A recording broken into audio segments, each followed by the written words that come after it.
नमस्कार दोस्तों। आज मैं आपसे बात करने जा रहा हूं आपके फ्यूचर के बारे में। माय डियर फ्रेंड्स, किसी को नहीं मालूम कि कल क्या होने वाला है, लेकिन फिर भी हम बात करेंगे फ्यूचर के बारे में। जब तक सपने नहीं सजाएंगे तो अपने कहाँ से होंगे, तो सपने बहुत देखना जरूरी है माय डियर फ्रेंड्स। तो जब भी कभी हम फ्यूचर के बारे में बात करेंगे तो हम बात करते हैं जेंटलमैन के विल लगाएं या शैल लगाएं। अक्सर लोग कंफ्यूज होते हैं। आइए इस बात को जेंटलमैन समझते हैं। आज से जेंटलमैन आपको फ्यूचर के लिए जब भी कभी कोई काम 100% आप करेंगे तो आज से अब आप यूज करेंगे आई विल एक्शन। क्या यूज करेंगे? आई विल एक्शन। लेकिन जब भी कभी किसी काम की संभावना होगी करने की कि मैं शायद ऐसा करूंगा, तो आप फौरन यूज कर सकते हैं यहां से जना आई मे एक्शन। लेकिन कभी कभार ऐसे भी कहना पड़ता है शायद ही मैं ऐसा करूंगा, शायद ही मैं ऐसा करूंगा। वेल तभी यूज करेंगे आई माइट एक्शन। देखिए मे और माइट में डिफरेंस ये है कि मे ज्यादा पॉसिबिलिटी के लिए और माइट कम पॉसिबिलिटी के लिए। लेकिन समझिए माय डियर फ्रेंड्स, ज्यादा और कम कितनी पॉसिबिलिटी आखिर? देखिए 80 to 90% जब भी संभावना हो किसी काम को करने की तो आप यूज कर दीजिए फॉरन जेना आई मे एक्शन। लेकिन जब भी कभी संभावना हो 10 to 20% पॉसिबिलिटी तो यूज करते हैं आई माइट एक्शन। वैसे कभी मार्केट में अभी तक कोई यंत्र नहीं आया जो आपके मुंह के सामने लगा के पता कर लिया देखिए मे आ रहा है और माइट बोल रहा है। कोई फर्क नहीं पड़ता माय डियर फ्रेंड्स, आप कुछ भी बोल सकते हैं। तो आप कुछ भी बोल सकते हैं। मार्केट में कोई भी यंत्र नहीं आया कि मे लगाना है या माइट लगाना है। जब भी कभी कोई यंत्र आएगा तो सबसे पहले हमारे पास आएगा। तो कोई टेंशन की बात नहीं, चाहे मे बोलिए चाहे माइट बोलिए माय डियर फ्रेंड्स, इस चीज के लिए आप टोटली फ्री हैं। जब कोई यंत्र आएगा तो हमारे पास आएगा, क्यों टेंशन लेनी। बहुत से तो जेंटलमैन 100% भी बोल के नहीं जाते। हाँ, कहते हैं I will go to market, फिर भी नहीं जाते gentleman.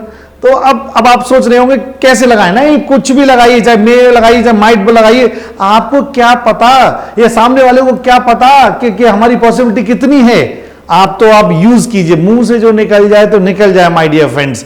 I will action, I के लिए और यू के लिए बोलेंगे तो यू विल एक्शन, और ही के लिए बोले तो ही विल एक्शन, और सी के लिए she will action, my father के लिए my father will action, my neighbour के लिए my neighbour will action, my sister के लिए माय सिस्टर विल एक्शन। बहुत सारे फॉर्मूले आप बना सकते हैं माय डियर फ्रेंड्स।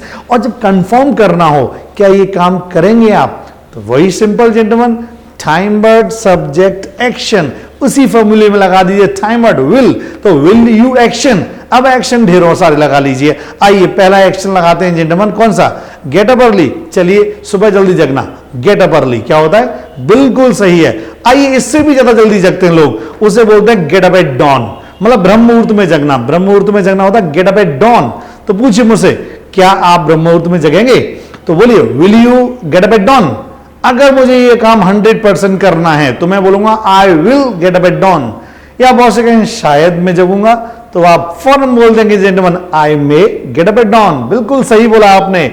और शायद ही मैं जाऊंगा तो I might get up at dawn. बिल्कुल ठीक है, I might get up at dawn.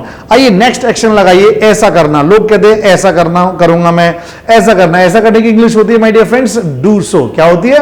बिल्कुल ठीक है, डू सो। तो मुझसे पूछिए क्या तुम्हारा दोस्त ऐसा करेगा? ऐसा करने की English do so. Will your friend do so? अगर मुझे कहना हाँ मेरा दोस्त ऐसा करेगा तो my friend may do so. और शायद ही ऐसा करेगा, my friend might do so. बिल्कुल ठीक है। और मैं 100% ऐसा ही करूंगा तो I will do so. Very nice. और भी बहुत सारे एक्शन लगा सकते हैं। यही एक एक्शन और लगाते हैं माय डियर फ्रेंड्स कि अपने मम्मी पापा के पैर छूना। अपने मम्मी पापा के पैर छूने की इंग्लिश होती है टो टच योर पेरेंट्स। बिल्कुल ठीक है, टो टच योर पेरेंट्स क्या होती है? बिल्कुल सही बोल रहे हैं, toe touch your parents. Toe की स्पेलिंग यहां पर TOE, toe touch your parents. So my dear friends, अपने मम्मी पापा के पैर छूना होता है टो टच योर पेरेंट्स। मुझसे क्वेश्चन पूछिए क्या तुम अपने मम्मी पापा के पैर छूओगे? अगर मुझे क्वेश्चन बनाना है will you to touch your parents, I will to touch my parents. बिल्कुल ठीक है। मुझसे मेरे दोस्त के बारे में कंफर्म कीजिए, will your friend to touch his parents? Yes, बिल्कुल ठीक है। मुझे 100% श्योरिटी है अपने दोस्त के बारे में, my friend will to touch his parents. अगर मुझे कहना है शायद वो अपने मम्मी पापा के पैर छुएगा तो my friend may to touch his parents. Yes, अब माइट लगाना है तो my friend might to touch his parents.